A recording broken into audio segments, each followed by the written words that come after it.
आपकी हेल्प करने के लिए। कोई भी सवाल आपके पास है, निवेश से जुड़ा कोई कंफ्यूजन है, पोर्टफोलियो पर कोई राय लेना चाहते हैं तो अपने क्वेश्चंस भेज सकते हैं। कैसे कर सकते हैं पार्टिसिपेट? आप अपने सवाल हमें व्हाट्सएप, ईमेल या सोशल प्लेटफॉर्म्स के थ्रू भेज सकते हैं। व्हाट्सएप नंबर है 7045220000। ईमेल है yourmoney@nw18.com। फेसबुक, ट्विटर पर जाएंगे तो शो को लाइव भी देख सकते हैं, अपने क्वेश्चंस भी पोस्ट कर सकते हैं #AskAbbas लिखकर। आज हमारे साथ है वाइस इन्वेस्ट के सीईओ हेमंत उर्सगी, आपके सभी क्वेरीज को आंसर करने के लिए। हेमंत जी नमस्कार। और बात करते हैं व्यूअर्स से सीधे, ताकि ज्यादा क्वेरीज आज शामिल कर सके। तरुण पहले व्यूअर हमारे साथ कनेक्टेड है जोधपुर से। तरुण नमस्कार, बताइए क्या सवाल है आपका? वो मेरे ऑलरेडी 4000 की एसआईपी चल रही है। पराग पारिक फ्लेक्सी कैप में 1000, quant small cap 1000, HDFC mid cap opportunity fund 1000 और ICI pro multi asset fund में 1000। टोटल 4000 की एसआईपी है मैम। मैं इसको स्टेप अप करना चाहता हूँ और फर्स्ट मैं अपना पोर्टफोलियो रिव्यू कराना चाह रहा हूँ मैम, जो मैंने एसआईपी ले रखी है वो ठीक है या नहीं। ओके तो बच्चों की हायर एजुकेशन के लिए निवेश की शुरुआत इन्होंने की है 4000 के साथ। 4 फंड्स रखे हैं, ICICI pru multi asset allocation, HDFC mid cap opportunities, Parag Parikh flexi cap और क्वांट स्मॉल कैप। 15 इयर्स का इनका होराइजन है। जानना चाहते हैं ये स्ट्रैटेजी कैसी है, कितना एक्यूमुलेशन ये एक्सपेक्ट करें आफ्टर 15 इयर्स, क्या सलाह रहेगी हेमंत जी? जी दीपाली, आई थिंक बहुत ही इंपॉर्टेंट गोल है। जैसा इन्होंने कहा कि बच्चे की पढ़ाई के लिए ये पैसा कलेक्ट करना चाहते हैं और 15 साल का इन्होंने अपने आप को समय दिया। तो हम हमेशा कहते हैं कि ये जो गोल्स हैं, चाहे बच्चों की एजुकेशन हो, चाहे रिटायरमेंट प्लानिंग हो, जितना जल्दी आप शुरुआत करेंगे उतना लंबा समय मिलेगा। और जब आप इक्विटी जैसी एसेट क्लास में आप इन्वेस्ट करते हो तो कहीं ना कहीं उसका सही मायने में जो फायदा आपके पोर्टफोलियो को होना चाहिए वो लॉन्ग टर्म में होता है। दूसरी इंपॉर्टेंट एस्पेक्ट होती है कि आप एक सिस्टमैटिक और एक डिसिप्लिन तरीके से इन्वेस्ट करें। जो ये कर रहे हैं, एसआईपी से इन्वेस्ट कर रहे हैं, 4000 की इन्वेस्टमेंट कर रहे हैं, 4 फंड में कर रहे हैं। एक्चुअली 4000 के लिए 4 फंड थोड़े ज्यादा हैं। अगर कोई नॉर्मल पोर्टफोलियो होता तो मैं डेफिनेटली इनको रिकमेंड करता कि इसको कम करें। बट मुझे लगता है अपने चारों फंड्स में at least in terms of categories वो कंटिन्यू कर सकते हैं, क्योंकि जैसा उन्होंने कहा कि ये 4000 से अपनी इन्वेस्टमेंट को बढ़ाना चाहते हैं। तो मैं उम्मीद कर रहा हूँ कि अगले 15 साल में ये और जब भी इनको मौका मिलेगा अपनी इन्वेस्टमेंट को बढ़ाएंगे। तो आई थिंक इनकी जो अभी तक स्ट्रैटेजी है एसआईपी से इन्वेस्ट करने की, पैसे को बढ़ाने की, वो बिल्कुल सही है। और जैसा मैंने कहा कि दो इंपॉर्टेंट चीजें होती है, एक आप सही कैटेगरी चुने और कैटेगरी के अंदर सही फंड चुने। तो चारों जो कैटेगरी है इन्होंने अच्छी चुनी है। फ्लेक्सी कैप है, मिड कैप है, स्मॉल कैप है और एक मल्टी एसेट फंड है। एक ही फंड मैं चाहूंगा वो थोड़ा रिकंसीडर करें। इनके पास क्वांट का स्मॉल कैप फंड है, मुझे लगता है उसके सामने में अगर वो बंधन का स्मॉल कैप देखें या फिर इन्वेस्को का स्मॉल कैप देखें तो वो एक बेटर ऑप्शन हो सकती है। दूसरी बात, जो 4000 की जो इनको इन्वेस्टमेंट करनी है वो मुझे नहीं लगता कि, क्योंकि इनके पास 4 फंड है, अच्छे फंड्स हैं, कोई और फंड इनको ऐड करने की जरूरत है। तो मैं चाहूंगा कि वो 4000 भी 1000 करके उन्हीं 4 फंड्स में इसको इन्वेस्ट कर दें। और अगर ये अपना 8000 की इन्वेस्टमेंट 15 साल तक कंटिन्यू करते हैं, अगर मैं 12% का रिटर्न मान के चलूं तो करीब 40 लाख का कॉर्पस को बना पाएंगे। बट अच्छी बात ये होगी कि जब भी उनको मौका मिले अपनी इन्वेस्टमेंट को बढ़ाएंगे तो और बड़ा कॉर्पस को बना पाएंगे, क्योंकि 15 साल के बाद जिस तरीके का एजुकेशन का इन्फ्लेशन है वो शायद एक और ज्यादा बड़ी रकम की उनको जरूरत पड़ेगी। ओके चलिए, तो स्टेप अप जरूर करिए, जैसे जैसे इनकम बढ़े आपके तरुण, एलोकेशन बढ़ाइए। इन्फ्लेशन काफी है, महंगाई बहुत है। अपने गोल्स को जो आपको पूरा करना है, बच्चों की हायर एजुकेशन बहुत इंपॉर्टेंट गोल है, वही सलाह हेमंत जी ने दी है। रही बात जो आप इन्वेस्ट कर रहे हैं उसमें थोड़े से बदलाव की सलाह दी गई है। क्वांट स्मॉल कैप की जगह बंधन स्मॉल कैप आप अपने पोर्टफोलियो में रख सकते हैं, लेकिन जैसे हेमंत जी ने मेंशन किया 38 लाख आप कमा लेंगे इस एसआईपी से। स्टेप अप करें या एलोकेशन बढ़ाएं, इस बात का जरूर ध्यान रखें। अगले व्यूअर से बातचीत करते हैं। सूरज पुजारी अगले व्यूअर है मुंबई से हमारे साथ सवाल पूछने के लिए। नमस्कार सूरज जी, बताइए क्या सवाल है आपका, क्या जानना चाहते हैं? नमस्ते मैम, मेरा एसआईपी चल रहा है एक एसबीआई ब्लू चिप में और एक एसबीआई फोकस्ड इक्विटी फंड में और निपॉन इंडिया में चल रहा है। तो ये 1500 तीनों फंड में चल रहे हैं। मुझे एक एसआईपी शुरू करनी है अराउंड 5K, तो वो मैं किस में करूँ? नहीं, मैं एक बार दोबारा आपसे आपका सवाल समझना चाहूंगी। आपकी भी एक्टिव एसआईपी कितने रुपए की चल रही है? 1500 की 3 एसआईपी चल रही हैं। एक है निपॉन इंडिया ग्रोथ फंड, एक है एसबीआई ब्लू चिप और एक है SBI focused equity. Okay okay, तो एसबीआई फोकस्ड इक्विटी आपने बताया, निपॉन ग्रोथ या निपॉन इंडिया ग्रोथ। कौन सा फंड है आपके पास? Okay, Nippon India Nippon growth fund. India growth fund जी। ओके, और एसबीआई ब्लू चिप है एक आपके पास। जी हाँ। तो यानी मुझे 4500 और रुपए महीने की शुरू आपकी एसआईपी है। करनी है। जी हाँ। ओके, तो अब आपका सवाल क्या है, क्या जानना चाहते हैं वो बताइए। मुझे अराउंड 5K या 10K की और एक SIP करनी है, तो वो कौन से फंड में करूँ मैं विद गुड रिटर्न्स? ओके, और आपका होराइजन 10 इयर्स का है, राइट? 10 इयर्स का जी। ओके, तो हेमंत जी ये ऑलरेडी स्टार्ट कर चुके हैं एसआईपी 4500 रुपए महीना की। SBI focused equity, Nippon India growth fund, SBI blue chip, यहाँ पर 1500 ईच डाल रहे हैं। 5 या 10,000 की एसआईपी और ऐड करना चाहते हैं 10 इयर्स के पर्सपेक्टिव से। सजेशंस? जी दीपाली, देखिए इनका जो लक्ष्य है वो 10 लाख का है। उनके पास समय, इन्होंने जैसा कहा 5 साल का समय इनके पास। तो मेरे हिसाब से इनको अपनी टारगेट को पूरा करने के लिए करीब 12,000 की एसआईपी करनी होगी। अभी जैसा इन्होंने कहा कि 4,500 की इन्वेस्टमेंट कर रहे हैं, तो कुल मिला के और 7,500 से अपनी अगर एसआईपी बढ़ा सके, क्योंकि इनके पास समय बहुत लंबा नहीं है। और दूसरी बात यह कि आप जब एसआईपी से इन्वेस्ट करते हो तो इनका जो एवरेज होल्डिंग पीरियड होगा वो 2.5 साल का होगा। तो उसके हिसाब से जितना जल्दी हो सके, जो दोनों का डिफरेंस है, जितना अमाउंट उनको इन्वेस्ट करना है और जितना वो कर रहे हैं, जितना जल्दी हो सके उसको आप पूरा कीजिए। तो 7,500। उन्होंने अच्छी बात यह है कि सूरज ने कहा भी है कि वो क्षमता है उनकी इस समय इतनी इन्वेस्टमेंट को बढ़ाने की। तो ये एक अच्छी चीज है। अब इन्होंने कहा कि 3 फंड्स हैं इनके पास। निपॉन इंडिया ग्रोथ फंड जो मिड कैप कैटेगरी का एक अच्छा फंड है, उसमें आप बने रह सकते हैं। एसबीआई फोकस भी एक अच्छा फंड है, उसमें आप बने रह सकते हैं। दूसरा एसबीआई ब्लू चिप है। देखिए ये बात सही है कि जब हम 5 साल के लिए निवेश करते हैं तो कहीं ना कहीं में ऐसा पोर्टफोलियो बनाना होगा, ये कंसिडर करते हुए कि इक्विटी जो है खुद से एक एग्रेसिव एसेट क्लास है, कि हमारा जो बायस है यानी हमारी ज्यादा एलोकेशन जो है वो लार्ज कैप में हो। तो आई थिंक ये दोनों फंड एसबीआई ब्लू चिप और एसबीआई फोकस में है। बट मुझे लगता है कि बहुत ज्यादा पूरा इन्वेस्टमेंट लार्ज कैप में करना शायद ठीक नहीं है। हालांकि एसबीआई फोकस में कुछ हिस्सा जो है वो मिड कैप में भी है। तो मेरा ये मानना है कि एसबीआई में ही अगर उनको इन्वेस्ट करना है तो SBI large and mid cap ले लीजिए आप ब्लू चिप की जगह पे, तो वो आप कर लीजिए। एक मैं चाहूंगा कि मल्टी कैप फंड ले लें, क्योंकि पहले जब उन्होंने इंफॉर्मेशन दिया था उसमें एग्जिस्टिंग फंड नहीं थे। तो मैं उनके हिसाब से अभी इनको बता रहा हूँ कि एक मल्टी कैप फंड चाहिए तो आप वो ले सकते हैं, या फिर एक और large and mid cap, Motilal Oswal large and mid cap ले सकते हैं। तो ये कुल मिला के आप 4 फंड रखिए और उसी के अंदर अपनी इन्वेस्टमेंट कीजिए। बट अगर इनको पूरा पोर्टफोलियो अगर अलग से बनाना था तो फिर ऑब्वियसली फ्लेक्सी कैप में मैं रिकमेंड कर रहा था उनको, पारंपरिक flexi cap, Invesco India focus fund. But उनके पास एक ऑलरेडी एसबीआई का फोकस फंड है। तो बहुत ज्यादा बदलाव नहीं करना, जैसे मैंने कहा एक बदलाव और एक फंड इनको ऐड करना है जो Motilal Oswal large and mid cap है। ओके, चलिए, तो ये रही सलाह आपके पोर्टफोलियो को लेकर, आपके एग्जिस्टिंग फंड्स को लेकर। रही बात गोल जो आपका है 5 लाख का 10 इयर्स में, वो डेफिनेटली पूरा हो जाएगा। सिर्फ 12,000 के एसआईपी से आप तो से ज्यादा प्लान कर रहे हैं।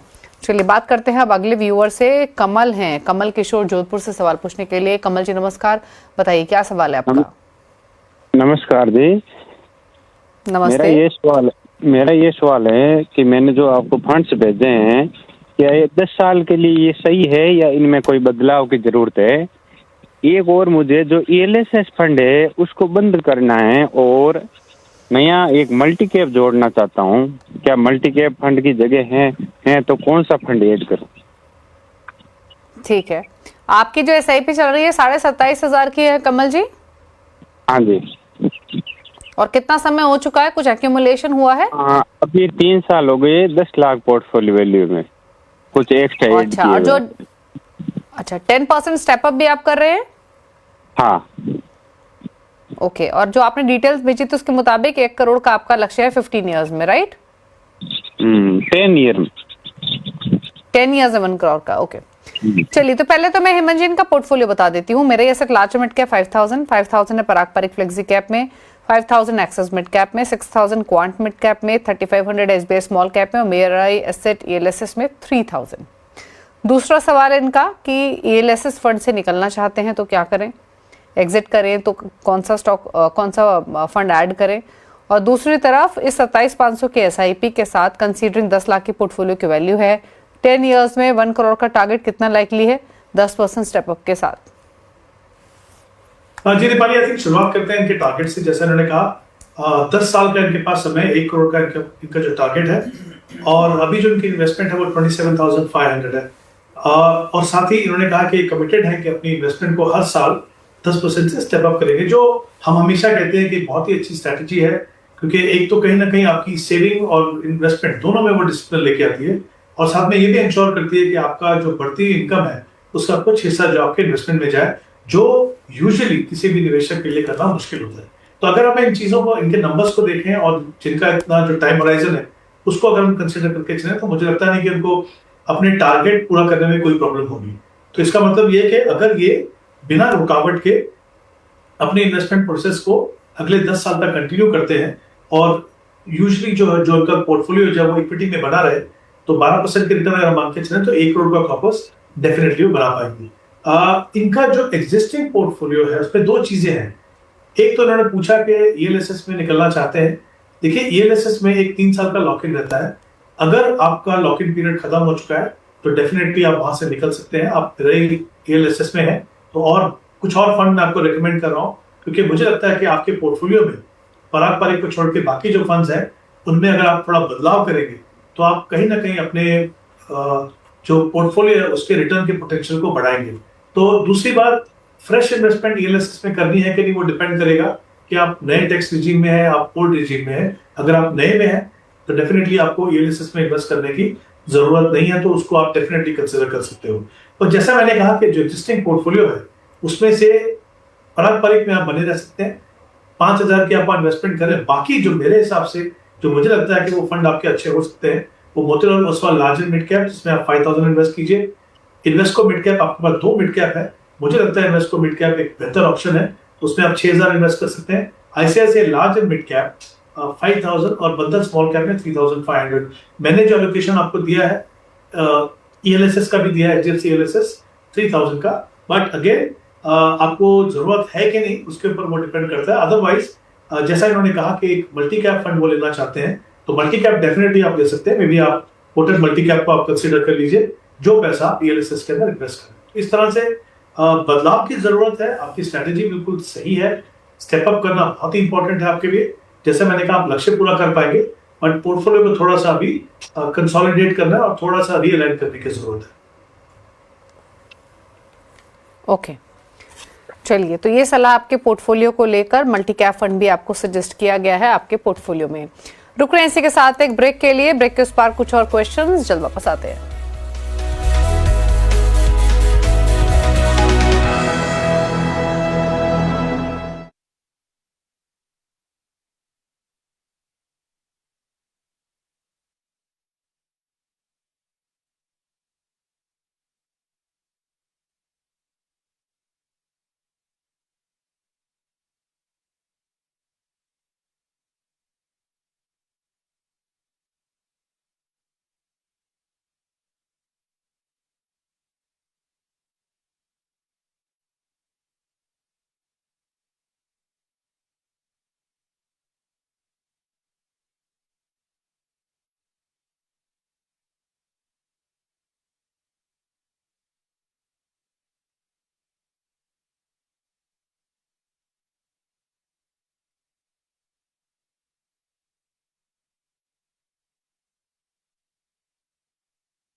आप देख रहे हैं योर मनी, हमारे साथ हेमंत रुस्तगी बने हुए हैं जो आपकी क्वेरीज को आंसर कर रहे हैं। बात करते हैं कुछ और क्वेश्चंस की। और एक सवाल हमें ईमेल के थ्रू शशांक ने भेजा है, दिल्ली से।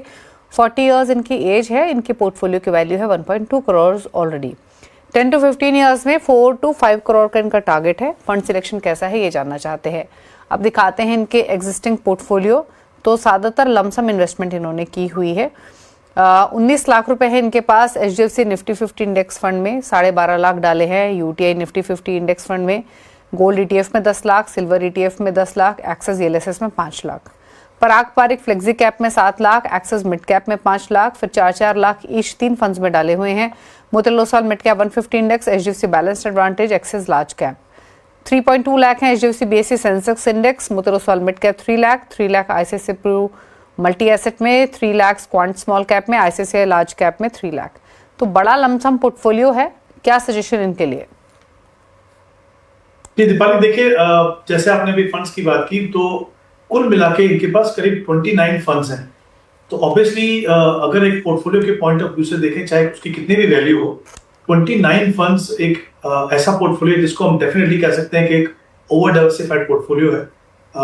ओवर डाइवर्सिफाइड पोर्टफोलियो की प्रॉब्लम क्या होती है कि आप एक तो उसको मॉनिटर करना बहुत मुश्किल होता है क्योंकि इतने सारे फंड्स हैं। दूसरा, पोर्टफोलियो में कई ओवरलैप होता है। ओवरलैप का मतलब है कि एक जैसे स्टॉक, एक जैसे सेक्टर्स, पूरा पोर्टफोलियो का सिग्निफिकेंट पार्ट अगर एक जैसा हो, तो चाहे मार्केट बढ़ रही हो, चाहे मार्केट नीचे जा रही हो, चाहे मार्केट वोलेटाइल हो, हर मार्केट कंडीशन में उसका जो रिएक्शन होता है वो एक जैसा होता है। वो कहीं ना कहीं डाइवर्सिफिकेशन के जो फायदे हैं उनको वो नेगेट कर देता है। तो आई थिंक इंपॉर्टेंट है कि इनको अपना पोर्टफोलियो में नंबर ऑफ फंड्स को कम करने की जरूरत है।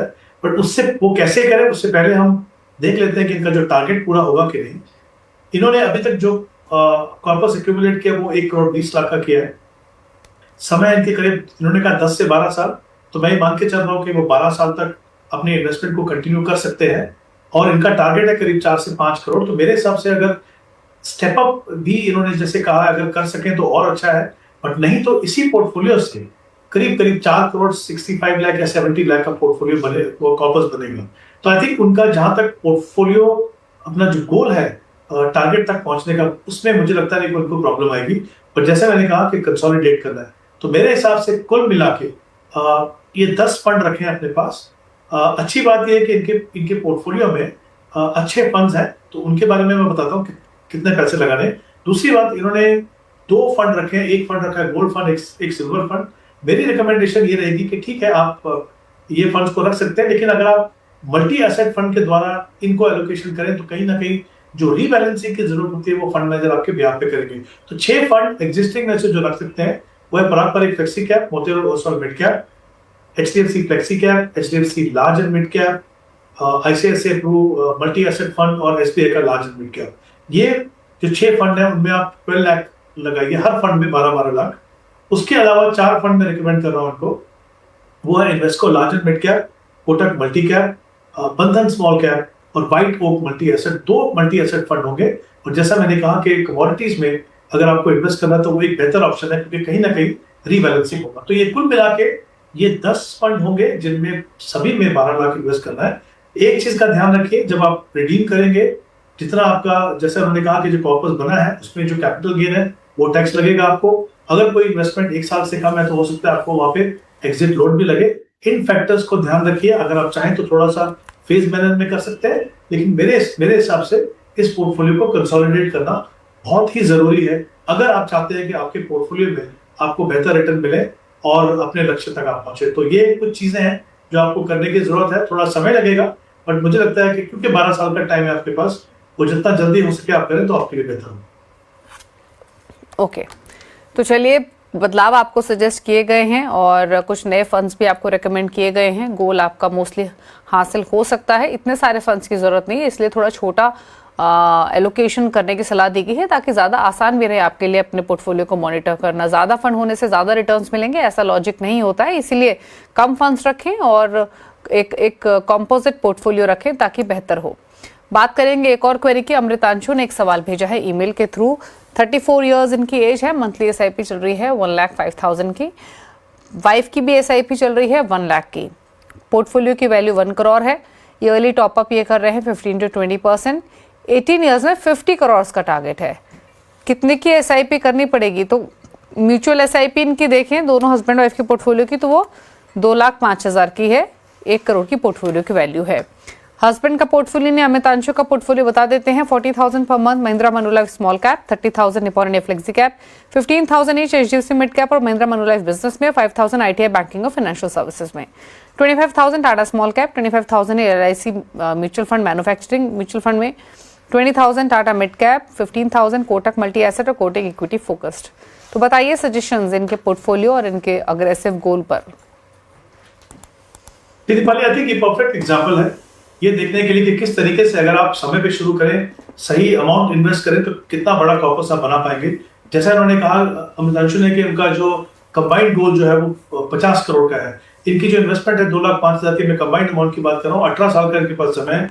अगर ये अपनी इन्वेस्टमेंट को कंटिन्यू करते हैं और जैसा इन्होंने कहा कि इनका जो कंबाइंड जो एक्यूमुलेटेड पोर्टफोलियो है वो 1 करोड़ का है और इन्होंने कहा कि 15 से 20% स्टेप अप कर सकते हैं। तो अगर ये 15% भी अपनी इन्वेस्टमेंट को हर साल अगर स्टेप अप करें तो 50 करोड़ से ज्यादा का कॉर्पस बना पाएंगे।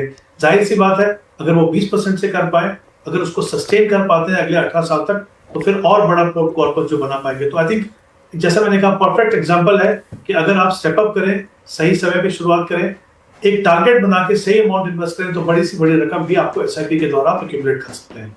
अब इनके पोर्टफोलियो की बात करता हूँ, पहले इनके खुद के पोर्टफोलियो की बात करता हूँ। थोड़े से बदलाव की जरूरत है, मुझे लगता है यहाँ पे एक Mahindra Manulife small cap fund है। मुझे लगता है उससे मैंने पहले भी बात की कि बंधन स्मॉल कैप एक बेटर ऑप्शन हो सकती है। 2 फंड है यहाँ पे, एक सेक्टर फंड है, एक थीमेटिक फंड है। मेरा ये मानना है कि एक आम निवेशक के लिए इनको मॉनिटर करना, स्पेशली जब आपको बहुत एक्सपीरियंस ना हो और उसको रीबैलेंस करना मुश्किल है, तो उन दोनों की बजाय Motilal Oswal large and mid cap और इन्वेस्को इंडिया फोकस फंड रखिए। इनके वाइफ के पोर्टफोलियो में 2-3 बदलाव है। एक कोटक इक्विटी फोकस फंड है, अच्छा फंड है, बट क्योंकि 18 साल का समय तो मैं चाहता हूं कि वो उसकी जगह कोटक मल्टी कैप ले तो वो एक बेहतर ऑप्शन होगी। फिर एक इनके पास एलआईसी का मैन्युफैक्चरिंग फंड है, अगेन थीमेटिक फंड है, अच्छा थीम है, लेकिन अगेन मुझे लगता है कि इनके लिए वो सुटेबल होगा। वहां पे आप निपॉन मल्टी कैप ले लीजिए। और मिड कैप कैटेगरी में इनके पास टाटा मिड कैप है, वहां पे अगर मोतीलाल ओसवाल मिड कैप लें या फिर इन्वेस्को मिड कैप लें तो वो एक बेहतर ऑप्शन है। तो डेफिनेटली कुछ बदलाव करना है। ये मैं कह देता हूँ कि अगर जैसा उन्होंने कहा कि 15-20% से वो स्टेप अप करेंगे, चैलेंजिंग होगा, लेकिन अगर वो उस डिसिप्लिन को मेंटेन कर पाए तो डेफिनेटली अपना टारगेट पूरा होगा। ओके, चलिए, तो ये रही सलाह आपके पोर्टफोलियो को लेकर। गोल आपका डेफिनेटली हासिल होगा। Thank you Hemant ji show में आने के लिए और सभी क्वेरीज को डिटेल में आंसर करने के लिए। जाते जाते हेमंत जी के टॉप 4 फंड्स आप अपनी स्क्रीन पर देख सकते हैं अगर उनके चॉइस के हिसाब से पोर्टफोलियो क्रिएट करना चाहते हैं। इसी के साथ योर मनी में तो इतना ही। ब्रेकफास्ट बाद भी खबरें जारी हैं। नमस्कार।